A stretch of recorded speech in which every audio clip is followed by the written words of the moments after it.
Assalamualaikum warahmatullahi wabarakatuh.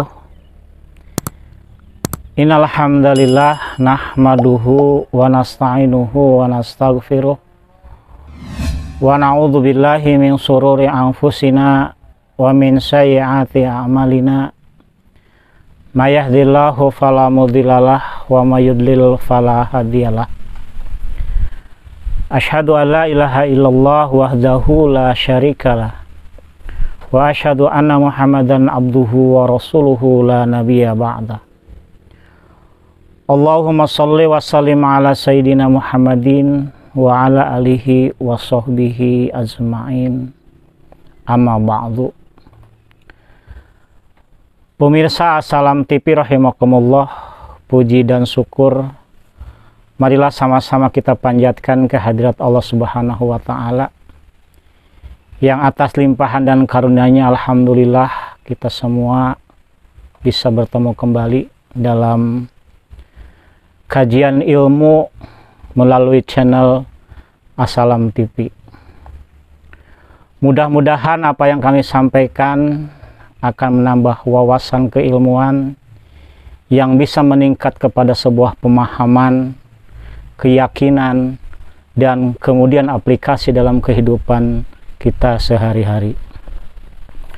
Shalawat serta salam semoga senantiasa terlimpah curahkan kepada Nabiyana wa Habibana Muhammad sallallahu alaihi wasallam, kepada keluarga, para sahabat, tabi'in, itba'u tabi'in, dan mudah-mudahan kita semua termasuk orang-orang yang istiqomah di dalam rangka menjalankan sunnahnya. Pemirsa Assalam TV rahimakumullah, kita semua sudah tahu bahwa tujuan daripada penciptaan manusia adalah di dalam rangka beribadah kepada Allah. Namun pada kenyataannya tidak sedikit manusia yang tidak menyadari akan tugas dan kewajibannya untuk beribadah kepada Allah. Dan juga ada orang-orang yang mengaku muslim, tapi cara mereka beribadah kepada Allah tidak sesuai dengan apa yang dituntunkan oleh Allah melalui Rasul-Nya. Oleh karena itu, dalam kesempatan ini saya akan menyampaikan beberapa hal yang menjadi wasilah, yang akan menjadi pendukung sehingga terlaksana ibadah secara sempurna kepada Allah Subhanahu wa taala. Maka wasilah yang pertama adalah Allah Subhanahu wa taala telah menurunkan Al-Qur'an. Sebagaimana yang difirmankan oleh Allah dalam Quran surat Al-Baqarah ayat 185. A'udzu billahi minasyaitonir rajim. Bismillahirrahmanirrahim. Syahrul Ramadan alladzi unzila fihil Qur'an hudalinasi wa bayyinati minal huda wal furqan ila akhir ayat. Shadaqallahul azim. Bahwa Al-Quran adalah pedoman di dalam rangka manusia menjalankan ibadah kepada Allah Subhanahu wa taala. Al-Quran adalah petunjuk, Al-Quran adalah landasan bagaimana seseorang di dalam rangka beribadah kepada Allah. Sehingga dalam ayat tersebut fungsi Al-Quran sebagai hudan, sebagai bayunah, dan sebagai furqan. Bahwa Al-Quran sebagai petunjuk, Al-Quran sebagai penjelasan dari petunjuk, dan Al-Quran sebagai furqan. Bahwa ketika kita mempelajari Al-Quran harus sampai pada kesimpulan menjadikan Al-Quran sebagai standar ukur untuk membedakan mana yang benar dan mana yang salah. Sehingga ukuran kebenaran tidak disandarkan kepada hawa nafsu. Ukuran kebenaran tidak disandarkan kepada keinginan manusia, tapi ukuran kebenaran diserahkan kepada Allah Subhanahu wa taala. Karena Allah yang lebih memahami mengenai kapasitas dan kualitas yang dimiliki oleh manusia itu sendiri. Wasilah yang kedua yang diberikan oleh Allah kepada manusia untuk beribadah adalah bahwa Allah telah menurunkan para rasul. Rasul sebagai contoh di dalam rangka bagaimana manusia untuk beribadah kepada Allah Subhanahu wa taala. Bahwa tata cara, bahwa tentang mekanisme beribadah telah dilakukan sepenuhnya oleh Rasulullah Shallallahu Alaihi Wasallam. Laqad kana lakum fi Rasulillahi uswatun hasanah liman kana yarjullaha wal yawmal akhir wa dzakarallaha katsira. Bahwa telah ada bagimu suri tauladan, contoh yang baik, yaitu pada diri Rasulullah, di mana kita semua akan mendapatkan rahmatnya ketika mengikuti apa yang dilakukan oleh Rasulullah SAW. Oleh karena itu, umat Islam tidak akan mencari idola-idola yang lain. Umat Islam tidak akan mengikuti contoh-contoh yang lain di dalam rangka beribadah kepada Tuhannya. Karena mekanisme baik secara pokok ataupun hal-hal yang pendukung sudah dicontohkan oleh Rasulullah SAW. Adapun wasilah yang ketiga adalah bahwa manusia diberikan modal oleh Allah Subhanahu wa taala berupa akal. Akal adalah nurun fil qalbi yufarriqu bainal haq wal batil.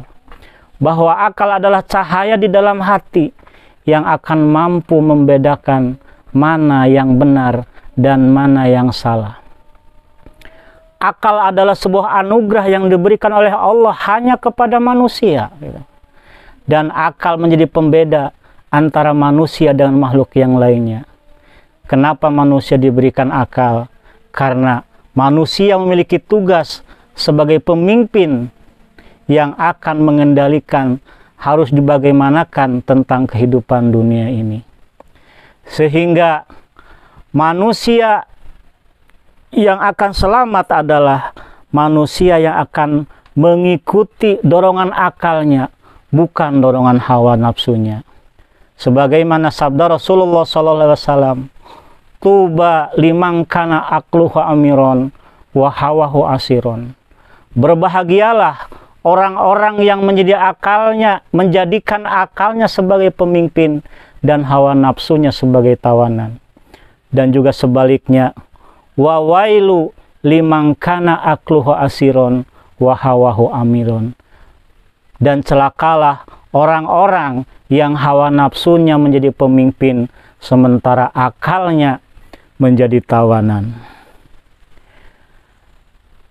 Pemirsa Salam TV rahimakumullah.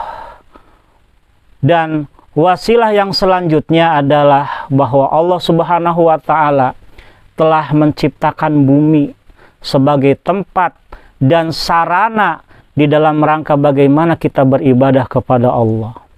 Allah telah menjadikan bumi dan Allah telah menundukkan bumi dengan segala isinya untuk manusia. Tidak lain dan tidak bukan hanya di dalam rangka agar manusia bisa memaksimalkan dalam tugasnya beribadah kepada Allah. Sehingga tujuan penciptaan manusia yaitu menjadi orang-orang yang bertakwa bisa tercapai oleh wasilah-wasilah yang telah Allah berikan kepada manusia. Berupa Al-Quran, berupa diturunkannya Rasul, diberikannya akal sebagai modal, dan Allah telah menyediakan bumi sebagai tempat daripada pelaksanaan ibadah, sekaligus seluruh apa yang ada di bumi bisa menjadikan fasilitas sarana untuk beribadah kepada Allah Subhanahu wa taala. Sehingga tujuan daripada penciptaan manusia yaitu menjadi manusia yang bertakwa akan bisa dicapai dan akan bisa tercapai. Sebagaimana tujuan penciptaan manusia, ya ayyuhan nasu ubudu rabbakumul ladzi khalaqakum walladzina min qablikum la'alakum tattaqun. Yaitu tujuan penciptaan manusia adalah menjadi orang-orang yang tertakwa. Kenapa harus menjadi orang yang bertakwa? Karena orang-orang yang bertakwa adalah orang-orang yang memiliki kedudukan yang mulia di hadapan Allah Subhanahu wa Ta'ala. Bahwa kemuliaan manusia tidak dilihat dari penampilannya, tidak dilihat dari intelektualnya, tidak dilihat dari jabatannya, dan tidak dilihat dari seberapa banyak harta yang dimilikinya. Tapi kemuliaan manusia akan dilihat oleh Allah sebagaimana tingkat ketakwaannya. Inna akramakum indallahi atqakum. Pemirsa Assalam TV rahimakumullah, itu saja mungkin yang bisa saya sampaikan. Mudah-mudahan ada hikmah dan manfaatnya, sehingga dari penjelasan tadi tidak ada alasan bagi kita untuk tidak melakukan ibadah kepada Allah Subhanahu wa Ta'ala, karena segala fasilitas, segala wasilah sudah Allah sediakan. Billahi taufiq wal hidayah. Wassalamualaikum warahmatullahi wabarakatuh.